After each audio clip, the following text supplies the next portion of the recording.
Dalam kesibukan hidup moden, kita seringkali terkapai-kapai, mencari sesuatu yang terasa hilang dalam jiwa kita. Adakah kita mengejar kejayaan duniawi sehingga terlupa kedamaian yang sejati, yang hakiki? Namun, Alkitab, peta kehidupan kita, memberikan petunjuk jelas. Dalam kitab Yeremia bab 6 ayat 16, Tuhan berfirman, "Berdirilah di persimpangan jalan dan perhatikanlah, tanyakanlah tentang jalan-jalan yang dahulu, di manakah jalan yang baik, tempuhlah jalan itu, maka kamu akan mendapat ketenangan bagi jiwamu." Ini adalah panggilan untuk merenung, mencari kebijaksanaan dari jalan-jalan lama yang penuh kasih dan kebenaran.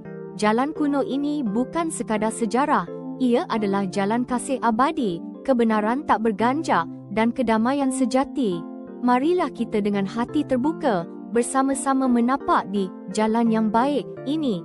Hanya dengan menempuh jalan ini, jiwa kita akan menemukan ketenangan dan kasih yang abadi. Pilihlah jalan kuno.